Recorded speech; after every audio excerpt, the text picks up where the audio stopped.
अल्लाह के नबी की एक हदीस है, मन तशब्बह बिकौमिन फहुव मिन्हुम। अगर आप पढ़ेंगे विष्णु ब्रह्मा शिव ओम भगवते वासुदेवाय विश्वेश्वरा आदि पुरुष अपरंपार अल्लेक पुरुषा नमः, अगर आप पढ़ेंगे, हालांकि आप मुसलमान हैं, आप पढ़ेंगे तो देखने वाला क्या कहेगा, अरे ये हिंदू है, ये शिव का भक्त है, या विष्णु का भक्त है, या हनुमान का भक्त है, या राम का भक्त है।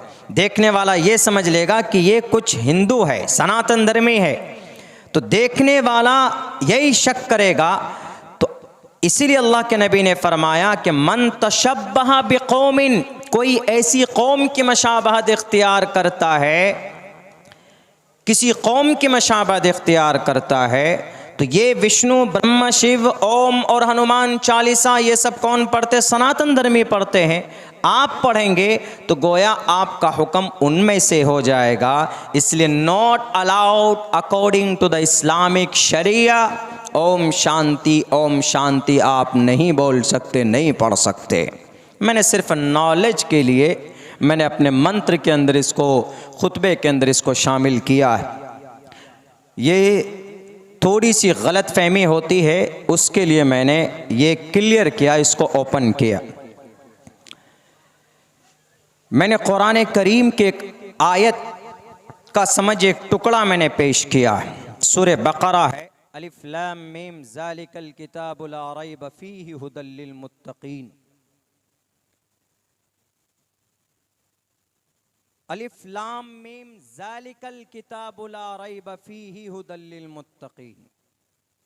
अल्लाह तबारक व तआला कुरान करीम की क्वालिटी को इस आयत के अंदर पेश किया है। कोई भी सामान खरीदते हैं तो उस सामान के अंदर वो सामान कैसा है, उसकी क्वालिटी कैसी है, उसके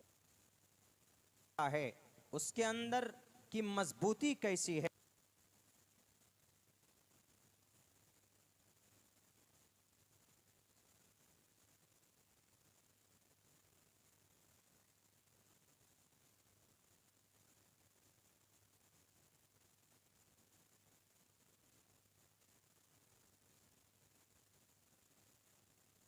कुरान करीम की क्वालिटी बयान की है। अलिफ लाम मीम ज़ालिकल किताबु ला रैब फी, ये ऐसी किताब है इसमें जर्रा बराबर शक की गुंजाइश नहीं है।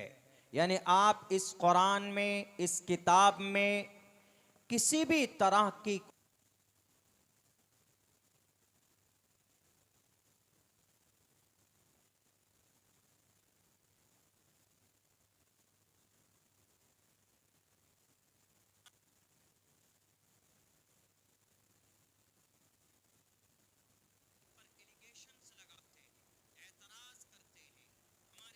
पर जो हमारे पास है, चूंकि ये जलसा एक मदरसे के बैनर तले हो रहा है और ये मदरसा, इसमें बच्चों को कुरान की तालीम दी जाती है। इस मदरसे में बच्चे कुरान करीम की तालीम हासिल करते हैं, कुरान सीखते सिखाते हैं, पढ़ते पढ़ाते हैं। उसी कुरान के ताल्लुक़ से मुनासिब समझता हूँ कि कुछ बात की जाए। ये कुरान अल्लाह का कलाम है, इसमें कोई शक नहीं है। दुनिया में और भी किताबें हैं, दावा करने वाले करते हैं कि हमारे पास जो किताब है वो भी ईशवाणी है, ईश्वरीय ग्रंथ है। हर दावा करने वाला अपने मजहबी शास्त्रों के बारे में दावा करता है। हिंदुस्तान के अंदर हमारे सनातन धर्मी भाई दावा करते हैं कि उनके पास जो वेद है, ऋग्वेद है, यजुर्वेद है, सामवेद है, अथर्ववेद है, 4 Veda, there are 4 Vedas are found in entire India. इन बर्र सगीर के अंदर कसरत के साथ 4 वेद शास्त्र हिंदू भाइयों की बड़ी किताब मानी जाती। उनका अकीदा है, उनका कहना है कि ये ईश्वरीय ग्रंथ है। लेकिन हम अगर उनसे दलील पूछते हैं कि अच्छा ठीक है, ईश्वरीय ग्रंथ है, ऋग्वेद आया कहाँ से और ऋग्वेद आया किस पर और ऋग्वेद आया कैसे, ऋग्वेद कब आया, वेदात के आने के वसाइल क्या थे, किस मकसद के लिए आए, कुछ नहीं बता सकता। आप यही सवाल कुरान से कीजिए कि कुरान तुम कैसे हो, तुम्हारी क्वालिटी कैसी है। तो कुरान क्या कहता है, ज़ालिकल किताबु ला रैब फीह, ये एक ऐसी किताब है जिसमें ज़र्रा बराबर कोई शक नहीं कर सकता। ला रैबा, there is no any kind of doubt in this Quran. इस कुरान में ज़र्रा बराबर शक नहीं कर सकता कोई। ये ऐसा कुरान और ये हिदायत के लिए। अच्छा कुरान, तुम आए कहाँ से हो, आने कहाँ से, तुम्हारा असल आने की जगह कहाँ से है, where did you come from, please tell me, we want to know, हम जानना चाहते हैं कि तुम आए कहाँ से हो। कुरान कहता है घबराओ मत, व इन्नहु लतंज़ीलु रब्बिल आलमीन, ये रब्बे ज़ुल जलाल के पास से नाजिल किया गया। अच्छा कुरान, तुम आए कैसे दुनिया में, किस तरह आए, हवाई जहाज में आए कि ट्रेन में आए कि बुलेट ट्रेन में आए कि वंदे भारत में आए कि बस में आए कि कार में आए, किस में आए। ये सिर्फ समझाने के लिए है कि आदमी सफ़र करता है तो असफार के ये ज़राए, आए तुम कैसे दुनिया में। तो कुरान कहता आपका सवाल ख़त्म होगा, कुरान जवाब देता है नज़ल बिहिर रूहुल अमीन, हज़रत जिब्राइल अमीन के ज़रिए से मैं दुनिया में आया। ए कुरान, तुम आए कहाँ पर, what's your place of birth, तुम्हारे आने की जगह क्या है, कहाँ पर तुम आए, किस जगह पर तुम्हारा नुज़ूल हुआ, कहाँ पर तुम आए, किस जगह पर तुम पधारे, अवतरित कहाँ पर हुआ है तुम्हारा, बताओ ज़रा। तो कुरान कहता है नज़ल अला क़ल्बिक, जनाब मुहम्मदुर रसूलुल्लाह सल्लल्लाहु अलैहि वसल्लम के क़ल्ब अतहर पर आया हूँ मैं। अच्छा Quran, what's your purpose, what's your purpose, तुम्हारा मकसद क्या है इस दुनिया में आने का, बताओ ज़रा। दुनिया वाले एतराज़ करते हैं कि ये कुरान जिहाद के लिए आया, दुनिया वाले कहते हैं कि ये कुरान कत्ल करने आया, दुनिया वाले कहते हैं कि इस कुरान में जुल्म की बातें कही गई, दुनिया वाले कहते हैं कि इस कुरान के अंदर खुराफात है, दुनिया वाले अपनी लिटरेसी जहालत की वजह से कहता है कि कुरान से 24 आयतों को निकाल दो। ए कुरान, क्या ऐसा कुछ है? ए कुरान ज़रा बताओ तुम्हारा आने का मकसद क्या है, किस लिए आए तुम दुनिया के अंदर। तो कुरान सूरह बकरा में कहता है हुदल लिल मुत्तकीन, मैं डरने वालों के लिए हिदायत हूँ। लेकिन कुछ अनपढ़ लोग, कुछ जाहिल लोग, जानते नहीं समझते नहीं, तो फ़ौरन एतराज़ करता है कि अच्छा जो अल्लाह से डरता उसी के लिए हिदायत है, लेकिन जो डरता नहीं, जो चोर है, जो डाकू है, जो अधर्मी है, जो डिसबिलीवर है, जो पैगन है, मुशरिक है, काफिर है, नास्तिक है, जो कुरान से अल्लाह से नहीं डरता है, तो क्या यह कुरान उसके लिए हिदायत नहीं है? आगे मैंने आयत पढ़ी थी आपके सामने, कुरान कहता है कि नहीं नहीं, सिर्फ डरने वालों के लिए हिदायत नहीं, बल्कि मैं तो तमाम इंसानों के लिए हिदायत बनाकर भेजा गया हूँ।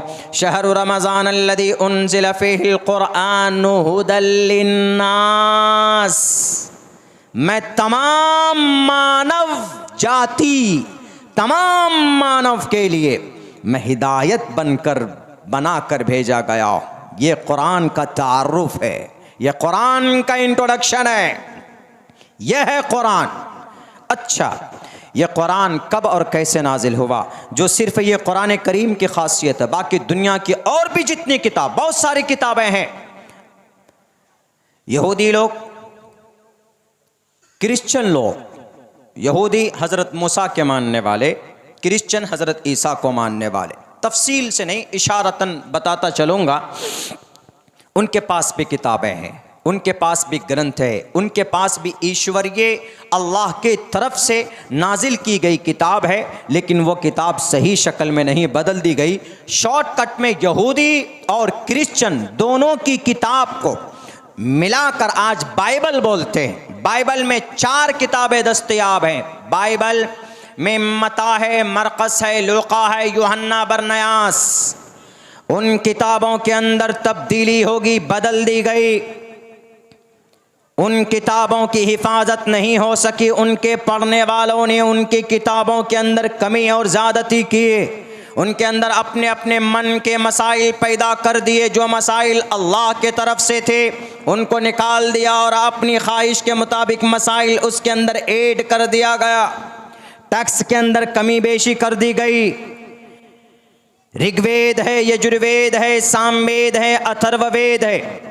उनके बाद आइए हिंदू भाइयों की किताब पुराण है, भविष्य पुराण, कल के पुराण, मत्स्य पुराण, भागवत पुराण, शिव पुराण, गुरु पुराण है। कहाँ से आया? ईश्वरीय ग्रंथ है। किसके ऊपर आया? कुछ पता नहीं, बस वेद व्यास जी ने इसको जमा किया है। वेद व्यास जी ने, और शास्त्रों के अंदर तब्दीली है। हमारा कुरान वो है जो बदला भी नहीं है। ये कुरान 2 मरतबा नाजिल हुआ। फी लौहिम महफूज, कुरान मजीद फी लौहिम महफूज।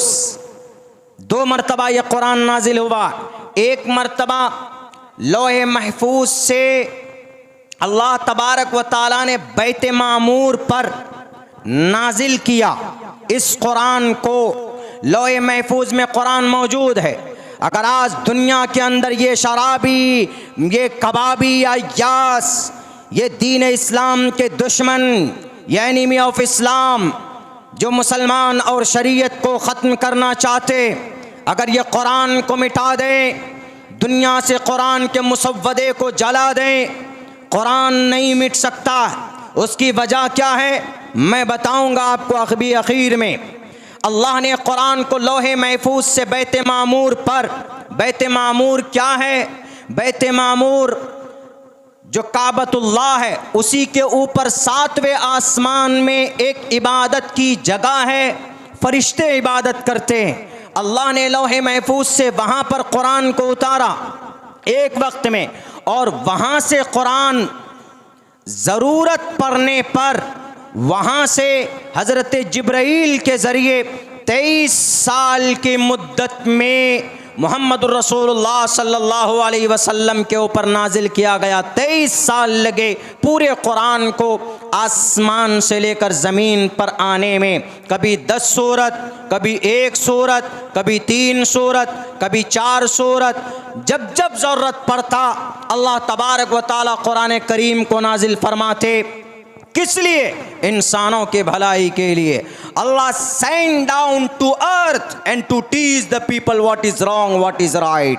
ए दुनिया के इंसानों, तुम्हें मैंने भेजा है शराब पीने के लिए नहीं, तुम्हें मैंने भेजा है अय्याशी करने के लिए नहीं, तुम्हें मैंने दुनिया में भेजा है शिर्क करने के लिए नहीं, तुम्हें मैंने दुनिया में भेजा है बुरे काम के लिए नहीं, बल्कि अपनी इबादत के लिए भेजा है। दुनिया में तुमको कब क्या करना है, क्या नहीं करना है, इसीलिए अल्लाह तबारक व ताला ने इस कुरान करीम को आखिरी नबी मोहम्मद रसूलुल्लाह सल्लल्लाहु अलैहि वसल्लम को अब से 1458 साल पहले कुरान करीम को नाजिल करना शुरू किया, और 23 साल के कलील मुद्दत में पूरा कुरान 30 पारे का, जिनके अंदर 3 लाख अल्फाज हैं, कुछ ज़्यादा 6666 आयतें हैं, और बच्चे मदरसे में उसी कुरान को पढ़ते हैं।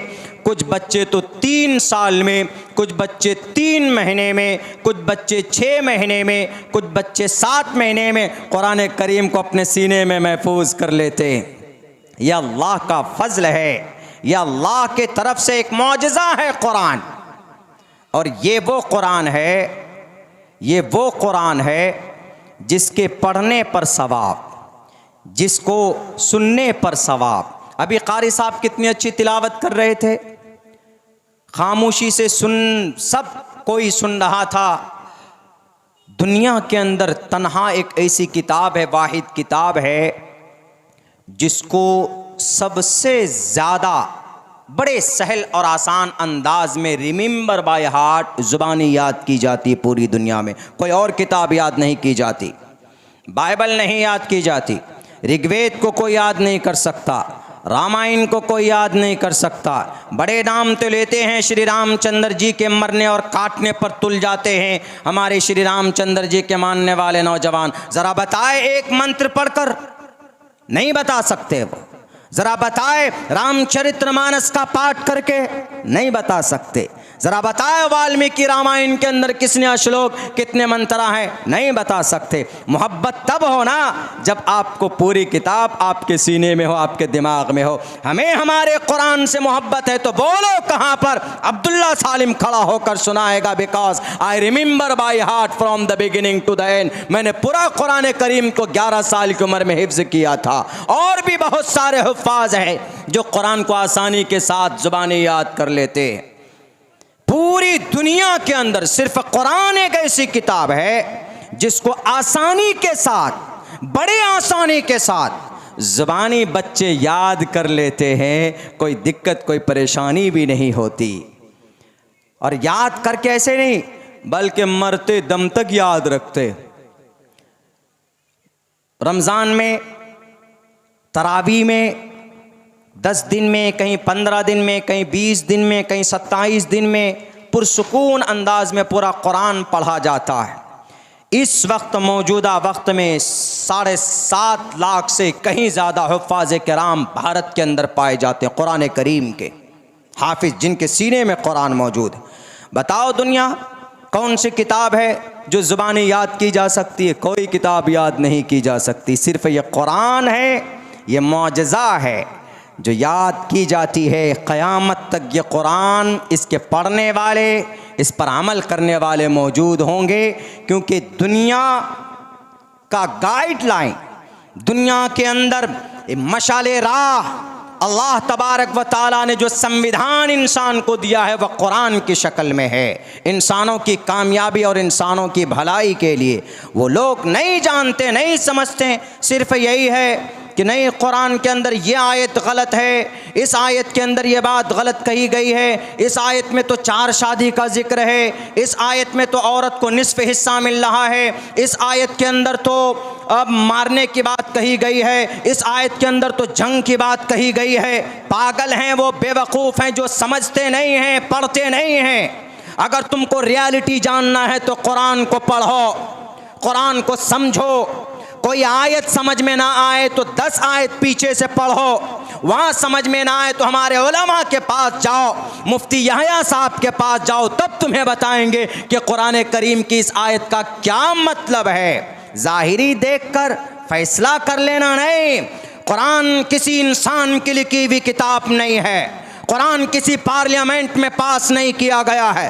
कुरान को किसी डॉक्टर भीमराव अंबेडकर एक मामूली इंसान ने नहीं बनाया है कि इसके अंदर तब्दीली कर देंगे और इसके अंदर कमी निकाल देंगे। कुरान मोहम्मद की किताब नहीं है, कुरान जिब्राइल की किताब नहीं है, कुरान किसी इंसान की किताब नहीं है। यह कुरान करीम अल्लाह का कलाम है इस ज़मीन पर। व इन्नहु लतंज़ीलु रब्बिल आलमीन, रब्बे ज़ुल जलाल के तरफ से पैदा किया गया है। इसके अंदर दुनिया के तमाम अंबिया कराम भी मिलकर भी अगर वो ये चाहे कि हम कुरान करीम का एक नुक्ता भी बदलना चाहते हैं, एक लफ्ज़ के अंदर तब्दीली करना चाहते हैं, मुसलमान तो दूर की बात है, अगर हज़रात रसूल की भी तादाद आ जाए, तमाम नबी एक तरफ मिलकर कुरान बदलना चाहें तो नहीं बदल सकते। क्यों? नबी भी वो बात बोलते हैं जो अल्लाह के तरफ से वही की जाती है।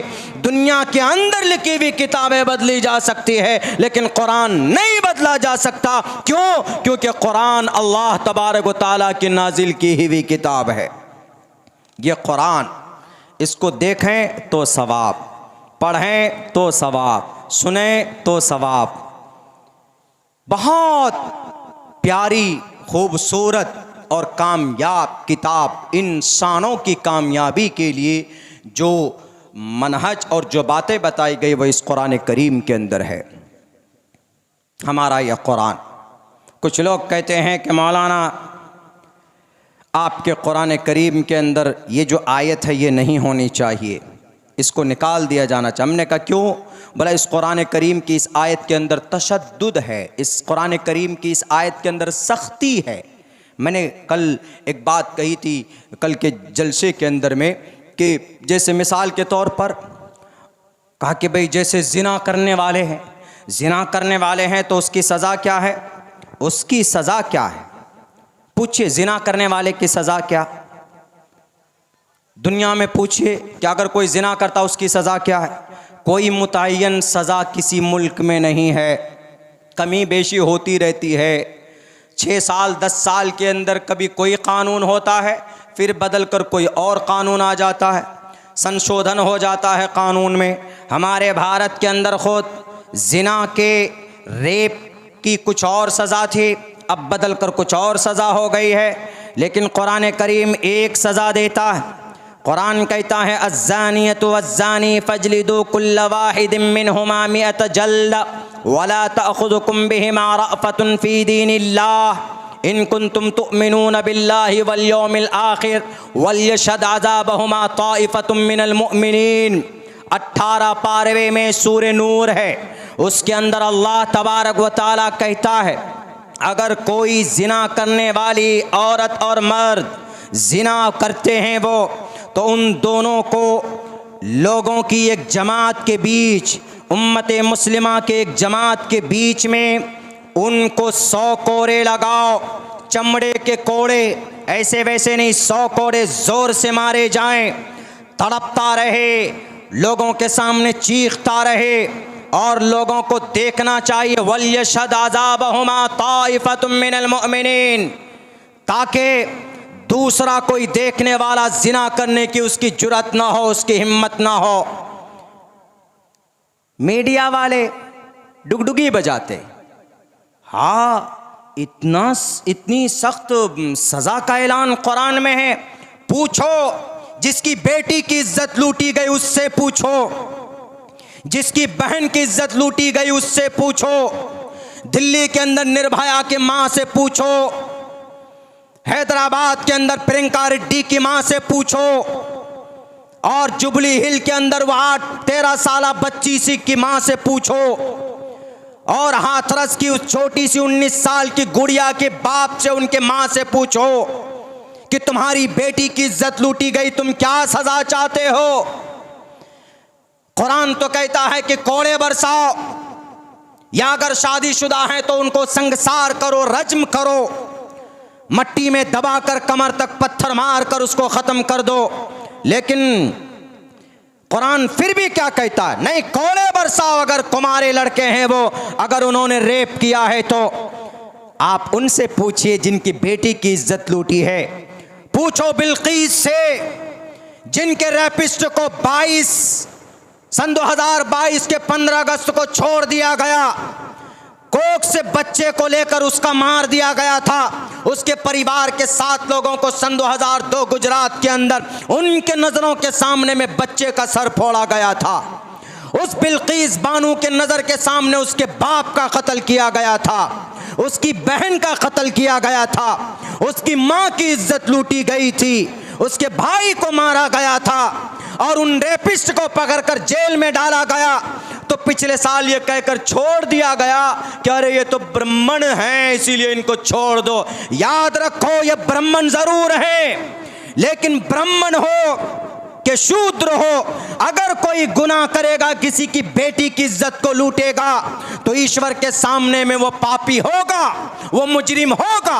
इंसान नाम से बड़ा नहीं होता, इंसान काम से बड़ा होता है। यकीन नहीं होता तो उठाओ और पढ़ो 7872 साल पहले की किताब वेद व्यास जी की पुराण के अंदर कहा गया, शूद्रो ब्राह्मण तामिति ब्राह्मण चैति शूद्रताम क्षेत्रियो याति वितरत्वं द्विचयम कथे चचस एक ए वात्रपति पर जानाम कथम पुनर्जत कीर्त पर भेदा, कि इस जमीन पर परमात्मा एक है तो इंसान को एक कैटेगरी में पैदा करता है। कबीला खानदान बड़ा छोटा हो सकता है, लेकिन इंसान पैदाइशी एतबार से कोई पाक कोई नापाक नहीं होता है। ये वेद व्यास जी कह रहे हैं कि ब्राह्मण है तो छोड़ दो, बैरक है वो एक अलग है, वो एक अलग उन्वान है।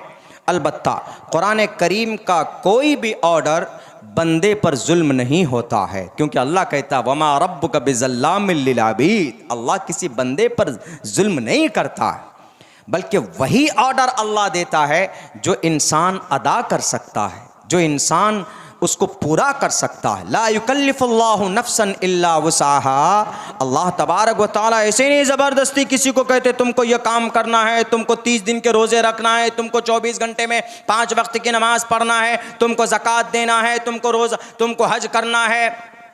ऐसा नहीं है। ज़कात के लिए निसाब है, रोज़े के लिए भी कुछ सहूलियात हैं। अगर आप मरीज़ हैं, जान को ख़तरा है, मुफ्ती साहब तफसील से बता सकते हैं, या आप सफ़र में हैं तो वहाँ थोड़ी सी रुख्सत है। अगर आप मालदार नहीं हैं तो आप पर ज़कात नहीं है, अगर आपके पास पैसे नहीं है तो आप पर रोज़ हज फ़र्ज़ नहीं है। कुछ कंडीशन कुछ शराइत के साथ है, इसीलिए खामखा कुरान को बदलने की और कुरान के ऊपर इल्ज़ाम लगाने की कोशिश न की जाए। कुरान अल्लाह का कलाम है। हज़रत जिब्रील अमीन के ज़रिए से जनाब मोहम्मदुर रसूलुल्लाह सल्लल्लाहु अलैहि वसल्लम को ये कुरान पहुँचाया गया और मोहम्मदुर रसूलुल्लाह ने पूरी ईमानदारी से ज़र्रा बराबर कमी बेशी नहीं की। अल्लाह के नबी अलैहिस्सलातु वस्सलाम ने जो वही की गई वही बात मोहम्मद रसूलुल्लाह सल्लल्लाहु अलैहि वसल्लम लोगों तक तो पहुँचाते थे। इसी को हमारे हिंदू भाइयों की ग्रंथ के अंदर एक बात कही गई, अहमेव सौयमिदम बदामी जष्टम दबाबिरुत्मानौ शबियम कामय तत्मगुर्नम कुर्नमितम ब्रह्मानम तमुर्शिदम सुमिधाम, कि इस ज़मीन पर ईश्वर जो ईशवानी करता है अपने बंदे को, और वो बंदा लोगों के बीच में उसको फैलाता है, उसको बताता है, तो जो फैलाने वाला इंसान है वो बड़ा महान होता है, वो बड़ा पवित्र होता है, वो बड़ा भाग्यशाली होता है जो ईश्वर के पैगाम को लोगों तक पहुंचाता है। हम पहले अल्लाह को मानते हैं, उसके बाद अल्लाह के नबी मोहम्मद रसूलुल्लाह सल्लल्लाहु अलैहि वसल्लम को मानते हैं और तमाम अंबिया को मानते हैं। हमारा अक़ीदा है कि कुरान आखिरी संविधान है अल्लाह तबारक व तआला का। अब कुरान इस दुनिया के अंदर क़यामत तक रहेगा। इस कुरान को कोई मिटा नहीं सकता, इस कुरान को कोई बदल नहीं सकता। कुछ लोग कोशिश करते हैं कि भाई कुरान करीम के अंदर 4 शादियों का जिक्र है, फनकिहू मा ताब लकुम मिनन निसाई मसना व सुलास व रुबा, कानून ले आओ यकसा सिविल कोड, कानून ला करके ये जो 4 शादी का ऑर्डर है कुरान में इसको बदल दो। अच्छा जी, 4 शादी इस्लाम में फ़र्ज़ है क्या? फ़र्ज़ नहीं है, वो एक ऑप्शन है। वो एक ऑप्शन ये है, अगर आपकी बीवी बीमार है, आपकी बीवी बांझ है, पहली बीवी का अब परेशानी में है, आपको कोई औलाद नहीं हुई पहली बीवी से, आप कोशिश कर रहे हैं कि दूसरी शादी हो, आपकी औलाद हो जाए, पहली बीवी मुहलिक बीमारी के शिकार है, ऐसी सूरत में आप चाहते हैं कि भाई आपकी कोई दूसरी शादी हो जिससे आपको औलाद मिल जाए, तो दूसरी शादी कर सकते हैं। फनकिहू मा ताब लकुम, कर सकते। और ये कुरान है तो एतराज़ मीडिया वाले उछल कर, ये देखो कुरान में 4 शादी है, ये देखो कुरान में 4 शादी का जिक्र है, मुसलमानों के लिए 4 शादी ज़रूरी है। अरे कुरान छोड़ो, मनुस्मृति के अंदर भी एक मंत्र है जिसके अंदर ताद्दुद अज़वाज, 1 से अधिक शादी का जिक्र है। हालांकि तो श्री रामचंद्र जी की भी 3 माएँ थी, श्री रामचंद्र जी के माँ 3 थी, उनके अब्बा ने 3 शादी की थी, तो वहाँ पर भी 3 बीवी है। ऐतराज़ कुरान पर क्यों? वहाँ पर भी होना चाहिए था। श्री रामचंद्र जी की अम्मा कौशल्या, सुमित्रा, कई राजा दशरथ, इनके अब्बा, खामखा की बातों में लोगों को उलझाते हैं जो इशू नहीं है। अरे मुसलमानों की किताब है कुरान, उस पर अमल करते हैं, और मुसलमानों की ही नहीं है बल्कि हर इंसान की है। कुरान मुसलमानों की किताब नहीं, हुदल्लिन्नास, कुरान हिदायत है इंसानों के लिए। और इंसान में कौन है? सिर्फ मुसलमान नहीं है, हमारे इस देश का, मैं अब्दुल्ला सालिम भी इंसान में हूँ, हमारे मोदी जी भी इंसान में है, योगी जी भी इंसान में है, हर कोई इंसान में है। क्रिश्चियन भी इंसान है, जैन भी इंसान है, बौद्ध भी इंसान है, गौतम बुद्ध सिद्धार्थ भी इंसान था, कृष्ण जी भी इंसान थे। और ये इन लोगों के बारे में हर किसी के लिए कुरान पैगाम लेकर के आया है। खामखा जहालत की वजह से, नादानी की वजह से इस कुरान करीम के ऊपर एलिगेशन लगता है। मेरे भाइयों, लगने वाले लगाते जाएं, लेकिन हमारा अक़ीदा है कि इस कुरान करीम का कोई ज़र्रा बराबर एक नुक्ता भी बदल नहीं सकता, क्योंकि इस कुरान करीम की हिफाजत कौन करता है पता है? अल्लाह तबारक व तआला करता है। तौरात, ज़बूर, इंजील की हिफाजत अल्लाह ने नहीं की तो तब्दीली हो गई, बदल दिया गया। लेकिन कुरान एक ऐसी किताब है, अल्लाह इसकी हिफाजत खुद करता है। अल्लाह ने कहा कुरान में, इन्ना नहनु नज़्ज़लना ज़िक्र व इन्ना लहु लहाफ़िज़ून, हमने इस कुरान को उतारा और हम ही इस कुरान के मुहाफ़िज़ हैं। हमने उतारा, हमें मुहाफ़िज़ है, हम इस कुरान को मिटने नहीं देंगे। कौन कह रहा? कोई प्राइम मिनिस्टर नहीं कह रहा, अल्लाह कह रहा।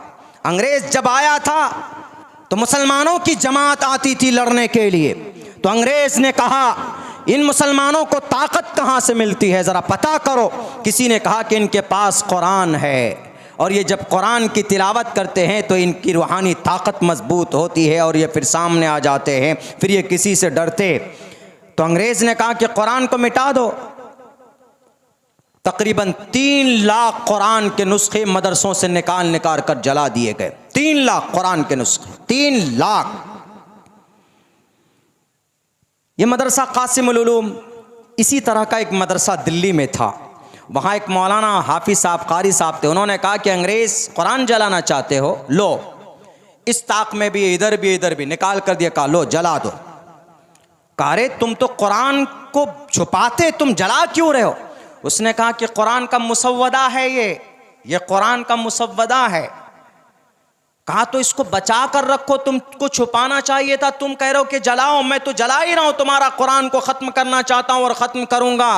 मौलाना साहब ने कहा कि कुरान को तुम नहीं मिटा सकते अंग्रेज़, कम अकल जाहिल आदमी, तुम कुरान के नुस्खों को जला सकते हो, कुरान के मुसव्वदों को आग के हवाले कर सकते हो, लेकिन कुरान मिटेगा नहीं, जलेगा नहीं। कहा कैसे? कहा इधर आओ। एक बच्चे को लाया, बच्चे को कहा कि बेटा चल पढ़ कुरान करीम। मदरसे का छोटा बच्चा हाफिज था, 10-12 साल की उम्र रही होगी। उस बच्चे ने पढ़ना शुरू किया, अलिफ लाम मीम ज़ालिकल किताबु ला रैब फीह। दूसरा पारा सयक़ुलुस सुफ़हा, तीसरा पारा तिलकर रसूल, चौथा पारा लन तना, पांचवा पारा वल मुहसनात, छठा पारा ला युहिब्बुल्लाह, सातवां पारा इज़ा समिअू। इसी तरह पढ़ते पढ़ते 8, 9, 10, 11, 12, 13, 30 पारा, और लास्ट में मिनल जिन्नति वन नास। अंग्रेज देखकर दंग रह गया। कहा ये क्या पढ़ रहा था? कहा ये पूरा कुरान सुना दिया, आपको पता भी नहीं चला। कहा कि मेमोरी कहाँ फिट है इसका, रिकॉर्ड कहाँ? कहा रिकॉर्ड कहाँ? इसके दिल में और इसके दिमाग में कुरान है। तब वो अंग्रेज तौबा करता है, वो कहता है कि मैं कुरान के मुसव्वदों को जला सकता हूँ, लेकिन यकीनन इस कुरान की हिफाजत अल्लाह करता है, जो इन बच्चों के दिलो दिमाग में अगर ऑपरेशन करके भी देखो तो नजर नहीं आएगा। यह है इन्ना नहनु नज़्ज़लना ज़िक्र व इन्ना लहु लहाफ़िज़ून। हमने इस कुरान को उतारा। तौरात अल्लाह ने उतारा है, ज़बूर को भी अल्लाह ने उतारा, इंजील को भी अल्लाह ने उतारा, उनसे पहले और भी सहीफ़े उतारे, लेकिन अल्लाह तबारक व तआला ने किसी सहीफ़े की हिफाजत की जिम्मेदारी नहीं ली। लेकिन जब कुरान की बारी आई तो अल्लाह के नबी से कहा कि ए नबी ज़्यादा जल्दी मत पढ़िए। अल्लाह के नबी जल्दी जल्दी पढ़ते थे। शुरू में जब जिब्राइल कुरान लेकर आते थे, वही नाजिल होती तो अल्लाह के नबी जल्दी पढ़ते। तो अल्लाह तबारक व तआला ने कहा कि मोहम्मद जल्दी मत पढ़िए, आप भूलेंगे नहीं। क्यों? ला तुहर्रिक बिही लिसानका लिताजल बिही इन्ना अलैना जमअहु व कुरआना। आप जल्दीबाजी मत कीजिए, तेज़ी में मत पढ़िए। अरे इसको जमा करना, इसको पढ़वाना, ये सब माई रिस्पॉन्सिबिलिटी, मैं अल्लाह हूं ना, मेरी जिम्मेदारी। घबराना मत। पार्लियामेंट में बैठकर कानून पास करने वालों, कुरान के खिलाफ बनाओ जितना कानून तुमको बनाना हो, और तुम्हारा ये कानून भारत के संविधान के खिलाफ है। हम मुसलमान हैं, गर्व से कहते हैं, शान से बोलते हैं, हमारा ईमान कुरान पर है, हमारा आस्था कुरान पर है। लेकिन इसका ये मतलब नहीं है कि तुम अगर कुर्सी इख्तिदार पर बैठे हो तो हमारे कुरान के खिलाफ, शरीयत के खिलाफ कवानीन लाओगे यकसा सिविल कोड की शक्ल में। तुमने कुरान को समझा नहीं है, तुमने कुरान को पढ़ा नहीं है। इस कुरान करीम को पढ़ो, समझो, तो दुनिया की तकदीर बदल सकती है। अगर अज़्ज़ानियत वज़्ज़ानी जैसे हुक्म पर अमल हो जाए तो जिना जैसी मुहलिक बीमारी, जिना जैसी बड़े जुर्म का खात्मा कैसे हो सकता है। अगर कुरान के हुक्म पर अमल किया जाए तो जिना जैसे मुहलिक अमराज और जिना जैसे बड़े जुर्म का खात्मा हो सकता है। क्योंकि जिना से बचने का अल्लाह ने रास्ता भी बताया है। क्या? या अय्युहन नबी कुल लिअज़वाजिक व बनातिक व निसाइल मुमिनीन युदनीना अलैहिन्न मिन जलाबिबिहिन्न, ए नबी अपनी बीवियों से, अपनी बेटियों से और आम मोमिन औरतों से कह दो कि जब वो अपने घूंघट को लटका कर रखें, वो पर्दा करें, इधर उधर न देखें। तो ये जिना से बचने का रास्ता है। जिना कहाँ होता है? जब औरतें बाल खोल कर चलती। जिना कहाँ होता है? जब सोशल मीडिया पर औरतें आ जाती है। जिना कहाँ पर होता है? जब समाज की बच्चियां मोबाइलों के अंदर गैर महरम से बात करती। जिना का बाजार कहाँ गर्म होता है? जब सोशल मीडिया में hello, how are you, my sona, my lovely, hello, happy new year, ऐसे ऐसे मैसेज होते, वहां पर जिना का बाजार गर्म होता है। और अल्लाह तबारक व तआला कहता है फला तखज़ाना बिल कौल, औरतों से मुखातब है कि अगर तुम्हारे मोबाइल में, तुम्हारे दरवाजे पर अगर कोई अजनबी आ जाए तो अपनी बात में लचक पैदा मत करो। उनसे हेलो, हाउ आर यू से बात मत करो, सख्ती के साथ बात करो, झिड़क कर बात करो, ताकि सामने वाला ये सोचे कि ये औरत बड़ी सख्त है, बड़ी कड़क है। ये देखिए, कुरान जिना से बचाने का रास्ता बता रहा है। दुनिया वालों, है जिना से बचने का रास्ता तुम्हारे पास, लाओ। लाल कृष्ण एडवाणी जी से पूछा गया कि जो जिना करता है उसकी क्या सज़ा होनी चाहिए। उन्होंने कहा कि सज़ाए मौत होनी चाहिए। कुरान भी कहता है इस बात को, अगर जानी है सज़ाए मौत दो, और दिखाओ दुनिया को सोशल मीडिया पर मौत देते हुए, ताकि कोई और नौजवान किसी समाज की बेटी की इज्जत के ऊपर हाथ न डाले। ये हमारा कुरान है जो 1458 साल से लेकर आज तक एक नुक्ता भी इसका नहीं बदला। इंसान की भलाई के लिए अल्लाह तबारक व तआला ने इसको नाजिल किया है। लेकिन कुछ लोग कुर्सी इख्तिदार पर बैठकर क्या समझते हैं कि हम कुरान को, इसके अहकामात को बदल देंगे, हम कुरान को बदल देंगे। नहीं जनाब, कहीं और ताकत इस्तेमाल कीजिए, कहीं और पैसे खर्च कीजिए, देश की तरक्की के लिए पैसे खर्च कीजिए, गरीबों का घर बसाने के लिए पैसे खर्च कीजिए। नहीं, एक मंदिर का निर्माण, उद्घाटन क्या हो रहा है, अच्छी बात है, आपका आस्था है, अक़ीदा है, हम हर किसी के अक़ीदे का एहतराम करते हैं। लेकिन अक़ीदा दुनिया के अंदर सबसे बेस्ट और अच्छा किसी का है तो वो इस्लाम का और मुसलमानों का है। एक ही अक़ीदा हमारा, एक ही अल्लाह है। बांग्लादेश के मुसलमान से पूछिए, हाउ मेनी खुदा are there in your faith, तुम्हारे अक़ीदे में कितना खुदा है? वो कहेगा एक अल्लाह। कलिमा क्या है? ला इलाहा इल्लल्लाह मुहम्मदुर रसूलुल्लाह। श्रीलंका के मुसलमान से पूछो कि कितने खुदा को मानते, कहेगा ला इलाहा इल्लल्लाह मुहम्मदुर रसूलुल्लाह। अरब के मुसलमान से पूछो, जापान के मुसलमान से पूछो, चाइना के मुसलमान से पूछो, इराक़ के मुसलमान से पूछो कि भाई तुम्हारा नबी कौन, आखिरी नबी कौन और तुम्हारा अल्लाह कौन? हर कोई कहेगा ला इलाहा इल्लल्लाह मुहम्मदुर रसूलुल्लाह। और दूसरे लोगों के खुदाओं से पूछो, भारत के अंदर कोई और खुदा है उसी मज़हब का, भारत के अंदर खुदा और श्रीलंका में खुदा बदल जाता है, खुदा ही बदल गया। नहीं, मैं दलील के साथ बोलता हूँ, हमारे सनातन धर्मी भाई भारत के अंदर रामचंद्र जी को परमात्मा खुदा मानते हैं। हालांकि खुदा नहीं, वो मर्यादा पुरुषोत्तम थे। मर्यादा पुरुषोत्तम सत्यवती राम रामाय नमः। सीताराम की पूजा मत करो बल्कि ईश्वर की पूजा करो, राम जिसको पूजता है उसकी पूजा करो। श्री रामचंद्र जी ने सीता अपनी बीवी को कहा। भारत के अंदर हिंदू भाई रामचंद्र जी को खुदा मानते, श्रीलंका में चले जाइए वहां राम को राक्षस मानते हैं श्रीलंका के लोग, वहां रावण को खुदा माना जाता, हालांकि वह भी सनातन धर्मी है वहां पे। वाह, खुदा बदल गया। हमारा सिर्फ एक ही कहना है कि दुनिया का सबसे बेहतरीन संविधान, बेहतरीन किताब अगर किसी के पास है वो हमारे पास है, कुरान करीम की शक्ल के अंदर है। अल्हम्दुलिल्लाह हमारा कुरान, पूरी दुनिया का कुरान ले आइए एक जगह, एक नुक्ते में फ़र्क नहीं पाएंगे आप, एक नुक्ते में। कुरान तो दूर की बात है, कुरान को अलग कीजिए, हदीस ले आइए आप, हदीस की किताब।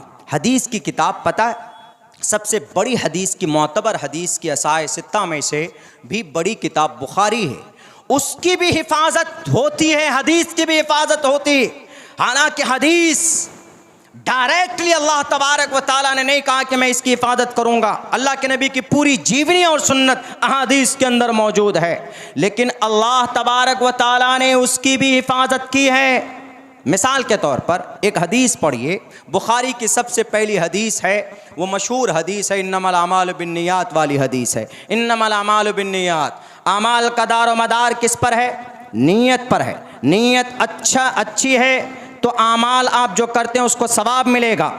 मैंने ये हदीस 31 निस्बत से जनाब मोहम्मद रसूलुल्लाह से मैंने पढ़ी, मैं गिनाता हूँ, लिखिए, नोट कीजिए। जैसे कुरान की हिफाजत अल्लाह करता है, हदीस की भी हिफाजत अल्लाह करता है। मैंने ये हदीस अल्लाह के नबी से पढ़ी, बीच में वास्ता 31 वास्तों के साथ हमने यह हदीस जनाब मोहम्मद रसूलुल्लाह से पढ़ी। हमने पढ़ी यह हदीस मुफ्ती सईद अहमद साहब पालनपुरी रहमतुल्लाहि अलैह, दारुल देवबंद के शेख थे, कोरोना के ज़माने में उनका इंतकाल हुआ और बहुत आसान करके पढ़ाते थे, उनका दर्स बहुत मकबूल था उनके ज़माने में। हमने यह हदीस मुफ्ती सईद अहमद साहब से पढ़ी, उन्होंने मौलाना फ़खरुद्दीन अल्लामा इब्राहिम बलियावी से, उन्होंने शेखुल इस्लाम हुसैन अहमद मदनी से, उन्होंने अल्लामा अनवर शाह कश्मीरी से, उन्होंने शेखुल हिंद मुफ्ती महमूद हसन देवबंदी रहमतुल्लाहि अलैह से, उन्होंने हुज्जतुल इस्लाम मौलाना कासिम नानोतवी से, मौलाना कासिम नानोतवी ने शाह अब्दुल गनी से, शाह अब्दुल गनी मुजद्दिदी से, उन्होंने शाह मोहम्मद इसहाक़ देहलवी से, उन्होंने सिराजुल हिंद शाह अब्दुल अजीज़ मुहद्दिस देहलवी से हदीस पढ़ी, और उन्होंने अपने अब्बा मोहतरम मुस्नदुल हिंद शाह वलीउल्लाह मुहद्दिस देहलवी से यह हदीस पढ़ी। और उन्होंने यह हदीस ज़करिया, उन्होंने यह हदीस शेख अबू ताहिर कुर्दी से पढ़ी, उन्होंने इब्राहिम कोरानी कुर्दी से पढ़ी, उन्होंने कुशासी से पढ़ी, उन्होंने शन्नावी से पढ़ी, उन्होंने रमली से पढ़ी, उन्होंने ज़करिया अंसारी से पढ़ी, उन्होंने हाफिज़ इब्न हजर अस्क़लानी से पढ़ी, उन्होंने तन्नोखी से पढ़ी ये हदीस, और उन्होंने तन्नोखी ने हज्जार इब्न सोहना से पढ़ी, उन्होंने ज़बीदी से पढ़ी, उन्होंने अबुल वक्त से पढ़ी, उन्होंने दाऊदी से पढ़ी, उन्होंने इब्न हमूया से पढ़ी, उन्होंने फिरबरी से पढ़ी, और उन्होंने फिरबरी ने मोहम्मद बिन इस्माइल बिन इब्राहिम बिन मुगीरा बिन बर्दिस बतल जोफ़ी अल अमानी इमाम बुखारी से पढ़ी, और इमाम बुखारी ने शेख हुमैदी से यह हदीस पढ़ी, और शेख हुमैदी ने इस हदीस को सुफियान से पढ़ी, और शेख सुफियान ने यहया बिन सईद अंसारी से पढ़ी, उन्होंने मोहम्मद बिन इब्राहिम से पढ़ी, और मोहम्मद बिन इब्राहिम ने सहाबी रसूल हज़रत अलक़मा बिन वक्कास लैसी रज़ी अल्लाह ताला अन्हु से पढ़े, और हज़रत अलक़मा बिन वक्कास ने हज़रत उमर फ़ारूक से पढ़ी, और उमर फ़ारूक फरमाते हैं समिअतु रसूलुल्लाह सल्लल्लाहु अलैहि वसल्लम यक़ूल अलल मिंबर इन्नमल अमालु बिन्नियात, अमाल का दारो मदार नीयत पर है। 31 निस्बत के साथ ऐसे ही हमारे उलमाए किराम की अहादीस की के वास्ते मौजूद है, निस्बतें मौजूद है। कुरान तो दूर की बात है, जनाब हदीसों की भी हिफाजत अल्लाह तबारक व ताला करवाते रहते हैं। बात करते हैं लोग। और खामखा ये भी इल्ज़ाम लगता है कि इन मदरसों के अंदर कुछ नहीं, इन मदरसों के अंदर सिर्फ मौलाना बनाया जाता, सिर्फ मौलाना बनाया जाता। कुरान पढ़कर क्या सिर्फ मौलाना बनता है? कुरान करीम पढ़ने वाले क्या सिर्फ मौलाना बनते? जैसे हज़रत ने अभी बताया कि कुरान पढ़कर, हदीस पढ़कर, मदरसे में पढ़कर सिर्फ आलिम बनता है और वो कुछ नहीं कर सकता। मेरी तकरीरें कुरान और साइंस के ऊपर मौजूद है। अभी 10 तारीख को, ये 9 तारीख को मैं आसाम में था। उसी आसाम में एक इंजीनियर साहब मुझे छोड़ने के लिए एयरपोर्ट जा रहे थे। उन्होंने कहा कि मौलाना आपने तकरीर में ये बात कही कि हमारे सोलर सिस्टम में 8 जो ग्रह है हमारे सोलर सिस्टम में, तो उसके अंदर ग्रह का नाम आपको याद है? हमने कहा कि हाँ याद है। मैंने ग्रह का नाम बताया। ग्रह का नाम जैसे सूरज है, चांद है, वीनस है, जुपिटर है, वगैरह वगैरह। ये पृथ्वी भी है उन्हीं में से। तो हमने कहा कि ये, बोला हाँ आपको तो याद है। उन्होंने कहा कि मौलाना ये सब चीज़ों के ऊपर हम तहकीक क्यों नहीं करते? हमने कहा कि तहकीक क्यों नहीं करते? हमने कहा कि वीनस को किसने खोज कर बताया? बताओ तो ज़रा, वीनस जो एक ग्रह है, इसको कौन खोज कर निकाला? बोला हमें मालूम नहीं। हमने कहा कि इब्न हैसम ने दूरबीन के ज़रिए से वीनस ग्रह को खोज कर दुनिया को बताया। और पता ये इब्न हैसम कौन थे? ये इब्न हैसम कुरान पढ़ना जानते थे, मकतब में इन्होंने तालीम हासिल की थी, ये इब्न हैसम। बोला और कोई बड़ी बात बताइए। हमने कहा और बड़ी बात सुनना चाहते हो? अरे और बड़ी बात यह कि चश्मे की ईजाद इब्न हैसम ने की है। इब्न हैसम, ब्रेड हर्डली की किताब है 336 सफ़े की, द नॉलेज ऑफ ऑप्टिक्स, पढ़ो पता चलेगा। शेख हुसैन इब्न अली सीना, हाफिज कुरान, जिनकी किताब पढ़कर MD डॉक्टर बनता है, जिनकी किताब पढ़कर लोग MBBS बनते हैं। हाफिज कुरान अंग्रेजी में कोई बात करता है तो तुर्रम खां समझते हो। अंग्रेजी जुबान सीख लेने से कोई तुर्रम खां नहीं बनता। जुबान सीखना कोई बड़ी बात नहीं है। इंसानियत है कि नहीं है, पेशा क्या है, काम क्या है, इंसान अपने काम से आगे बढ़ता है, इंसान अपने काम से पहचाना जाता है। इंसान बॉडी से, इंसान कपड़ों से नहीं पहचाना जाता। यही कासिमुल उलूम जिस के नाम पर है, दारुल देवबंद से जो फारिग होते हैं उनको कासमी कहा जाता है। कासमी क्यों? क्योंकि बानी, बुनियाद रखने वाले मौलाना कासिम नानोतवी रहमतुल्लाहि अलैह थे। मौलाना कासिम नानोतवी, कासिम नाम है, नानोता उनके गांव का, कस्बे का नाम है। कासिम नानोतवी इसलिए कहा जाता है उनको। जैसे मैं अब्दुल्ला सालिम कासमी दारुल देवबंद से मेरी फरागत हुई। जैसे मुफ्ती साहब हैं कासमी हैं, और मौलाना साहब हैं मज़ाहिरी हैं। जो सहारनपुर से फारिग होता मज़ाहिर से उनको मज़ाहिरी बोलते हैं, जो नदवे से होता उनको नदवी बोलते हैं। मौलाना कासिम नानोतवी कहीं से फारिग हुए? मौलाना कासिम नानोतवी को सर्टिफिकेट नहीं मिला था, उनको सर्टिफिकेट नहीं दी गई थी। क्यों?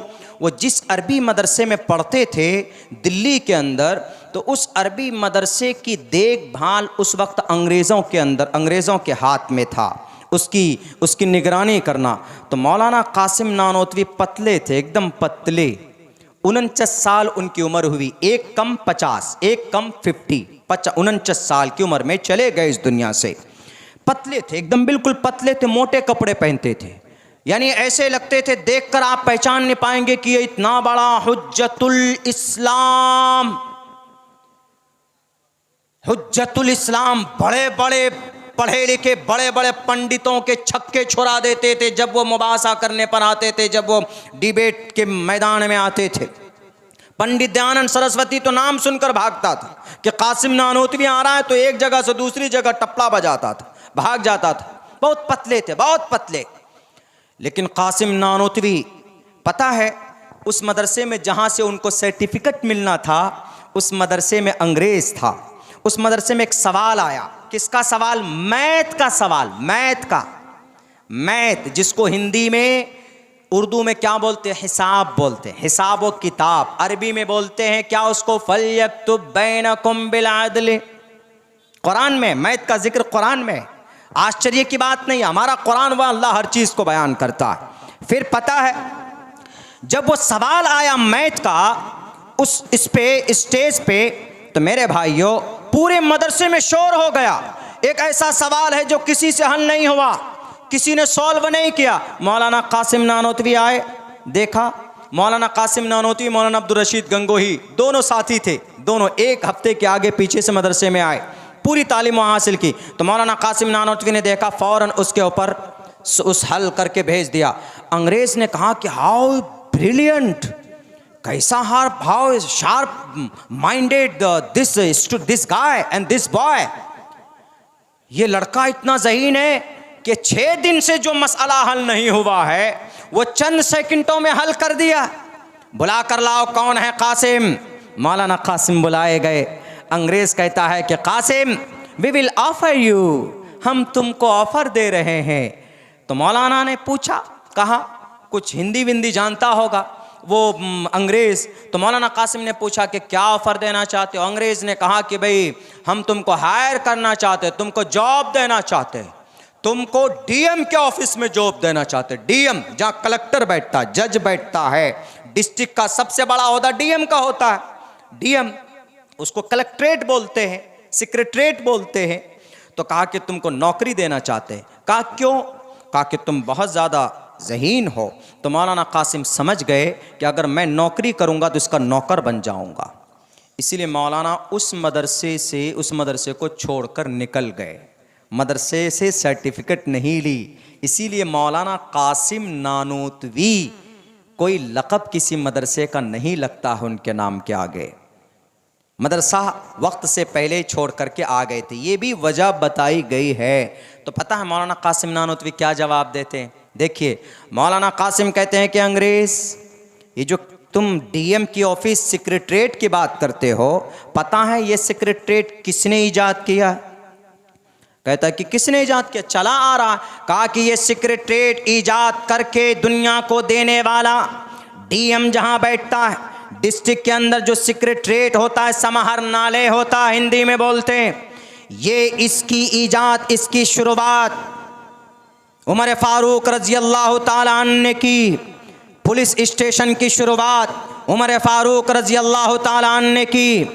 एमपी एमएलए शहर में आता है, आपके हल्दिया में आ जाए कोई बड़ा नेता, कोई शराबी और कबाबी, कोई फासिक और फाजिर, तो उनके लिए क्या है? उनके लिए सर्किट हाउस है। सर्किट हाउस सरकारी मेहमानों की मेहमान खाना। ये सर्किट हाउस की शुरुआत दारुर रफ़ीक के नाम पर उमर फारूक रजी अल्लाह ताला अन्हु ने की। आज जो फौजी कैंपस है, फौजी कैंपस की शुरुआत उमर फारूक रजी अल्लाह ताला अन्हु के तरफ से की गई। आज जो ब्लॉक है, आज जो रजिस्ट्रार ऑफिस है, इनकी शुरुआत उमर फारूक रजी अल्लाह ताला अन्हु के तरफ से है। वह अलग बात है कि हमने बोलना छोड़ दिया, तारीख़ बयान करना अगर हमने छोड़ दिया है तो हकीकत दफन नहीं हो सकती। इंशाअल्लाह तबारक व तआला जब जब इस ज़मीन पर कुरान पर, शरीयत पर, इतिहास को मिटाने के लिए कोई खड़ा होगा, हमारे उलमाए किराम मैदान में निकल पड़ेंगे। हम अगर मदरसों के ऊपर ज़्यादा वक्त देते हैं, मदरसों में बच्चों को कुरान की तालीम दी जाती है, तो इसका ये मतलब नहीं है कि हम देश के संविधान को नहीं जानते। इसका ये मतलब नहीं है कि हम सूरह फातिहा याद कराते हैं तो हमें भारत के संविधान से हमें मोहब्बत नहीं है, भारत का संविधान हम नहीं जानते।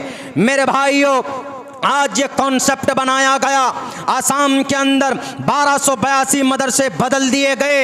आसाम के अंदर उससे पहले 900 मदरसे बदल दिए गए, सिर्फ इस बुनियाद पर कि इन मदरसों में कुरान की तालीम होती, इन मदरसों के अंदर टोपी और दाढ़ी वाला होता है, इन मदरसों के अंदर सफ़ेद कुर्ता और पैजामा वाला होता है, इनको कुरान और हदीस के अलावा कुछ नहीं नज़र आता।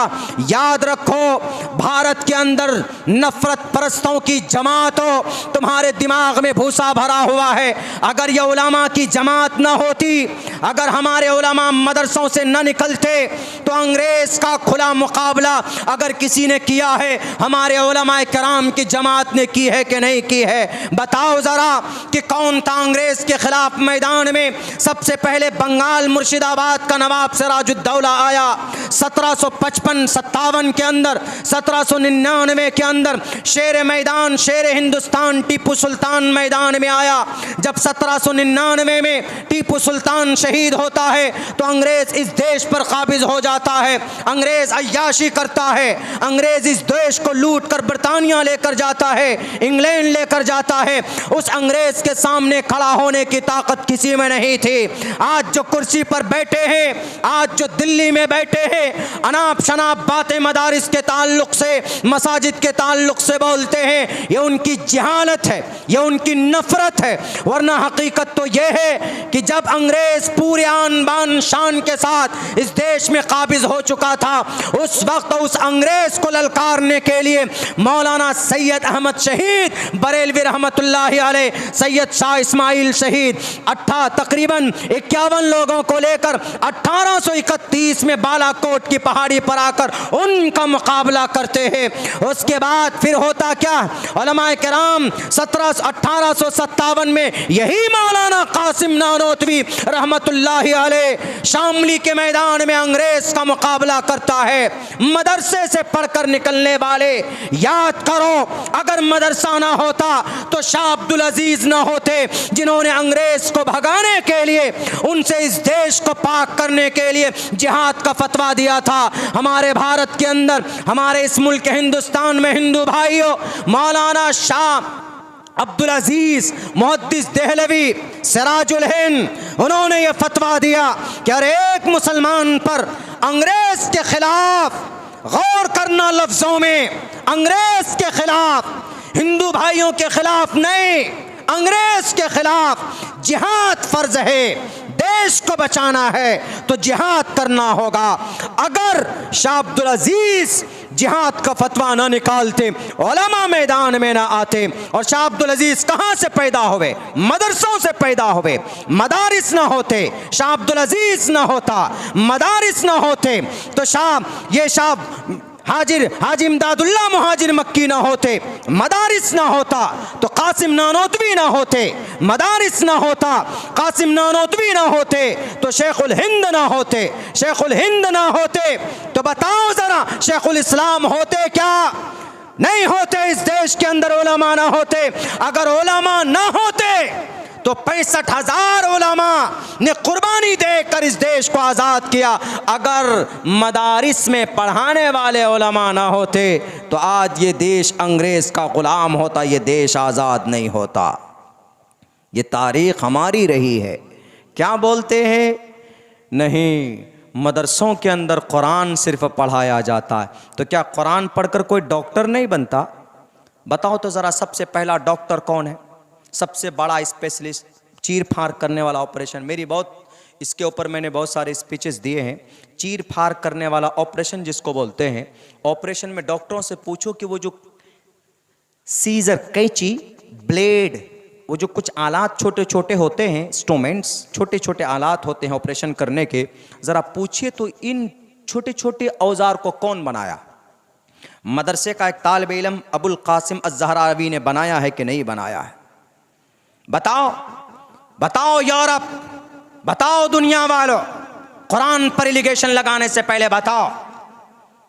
तुम चांद पर पहुंच गए तो इसका यह मतलब नहीं कि हम ही सुपर पावर। तुम चांद पर पहुंचे हो, हमारे नबी तो उस चांद को जमीन से 2 टुकड़े कर दिए थे। तुम चांद की बात करते हो। हवाई जहाज बना लिए तो उल्टा घूमने लग गए कि हमने हवाई जहाज बनाया। हवाई जहाज को वजूद में लाने वाला एक मुसलमान था, अब्बास फिरनवीस। तेज रफ्तार सवारी बना ली, बुलेट ट्रेन बना लिया। भारत के अंदर प्राइम मिनिस्टर साहब वंदे मातरम ट्रेन लाके दे दिया। ओह, बड़ी तेज चलती, खाक तेज चलती, 2.5 घंटे लेट हो जाती वो ट्रेन भी। वो ट्रेन जाकर भैंस से टकरा जाती। अभी टकराई अहमदाबाद में जाके। कितना? 1 घंटे में ज़्यादा 80 किलोमीटर। 1 घंटे में 80 किलोमीटर। हमारे नबी की तरफ रफ्तार देखो। अश्वमा शुगमारोहा देवदत्तम जगतपति असिनास दूदमन मठेश्वर्य गुणान्विता। आपकी किताब में मेरे सनातन धर्मी भाइयों, हमारे नबी इतनी तेज रफ्तार सवारी पर बैठे कि आज तक क्या क़यामत तक कोई माए कलाल उससे ज़्यादा तेज रफ्तार सवारी नहीं बना सकता। वो क्या है? वो बुर्राक है जिस पर अल्लाह के नबी बैठकर कहाँ गए? ये तो चांद पर पहुंच गए। तो हम चांद पर पहुंच गए, क्या किया चांद पे पहुंच गए? तो तुम तो ऑक्सीजन नहीं निकाल पाए चांद पे। हमारे नबी बिना ऑक्सीजन के, कोई हेलमेट नहीं, कोई पैराशूट नहीं, बुर्राक पर बैठे, जिब्राइल अमीन साथ में। मस्जिद अक्सा, वो मस्जिद अक्सा जिसको नालायक नाहंजार यहूदियों ने अपने नरगे में लिया हुआ है, 1967 से वो मस्जिद अक्सा उनके कब्ज़े में है। वो मस्जिद अक्सा, अल्लाह के नबी वहाँ से पहले आसमान पे जाते हैं। पहले आसमान पे, पहले पे ही नहीं, अगर कोई America, Japan, Iran, Italy, Germany अगर पहले आसमान पे चला जाए तो मेरे ख्याल से वो चीख चीख कर मर जाएगा कि हम आसमान पर पहुँच गए, आसमान पर पहुँच गए। आज तक कोई नहीं पहुँच पाया। सिर्फ आसमान पर आज तक कोई शख्सियत, कोई ज़ात गई है तो जनाब मोहम्मद रसूलुल्लाह सल्लल्लाहु अलैहि वसल्लम की ज़ात गई। पहले आसमान पर नहीं, पहले आसमान पर गए। दरवाज़ा पूछता, हु इज़ दिस पर्सन? कौन है ये? जिब्राइल कहते हैं, दरवाज़ा खोलो, मोहम्मद रसूलुल्लाह सल्लल्लाहु अलैहि वसल्लम है। पहले आसमान पर, दूसरे आसमान पर, तीसरे आसमान पर, चौथे आसमान पर, पांचवें, छठे, सातवें, सारे आसमान पार कर गए। पार करने के बाद सिदरतुल मुंतहा पे पहुंचे, करीब में सिदरतुल मुंतहा। जिब्राइल वहीं तक जाते थे, सिदरतुल मुंतहा इंद सिदरतिल मुंतहा। अल्लाह के नबी को कहते हैं, जिब्राइल जाइए। अल्लाह के नबी फरमाते, तुम भी आओ साथ में। नहीं नहीं, अल्लाह के नबी, यहाँ से कोई नहीं जा सकता, आज से यहाँ से आगे कोई नहीं गया है। यहाँ से आगे अगर कोई जा सकता है तो वो सिर्फ आप जा सकते हैं। अल्लाह के नबी वहाँ से भी आगे निकल कर गए, जाते जाते जाते जाते सुम्मा दना फतदल्ला फ़काना क़ाब क़ौसैनी औ अदना, बहुत करीब, बिल्कुल करीब, अल्लाह के करीब जाकर करीब हुए। बताओ दुनिया, खुदाई दावा करते हो अमेरिका, तुम्हारे नोट में लिखा हुआ है we trust in one God, हम एक गॉड को मानते हैं। गॉड को देखा, खुदा को देखा? नहीं देखा, हमारे नबी ने देखा है, हमारे रसूल ने देखा है, हम उस रसूल को मानते हैं।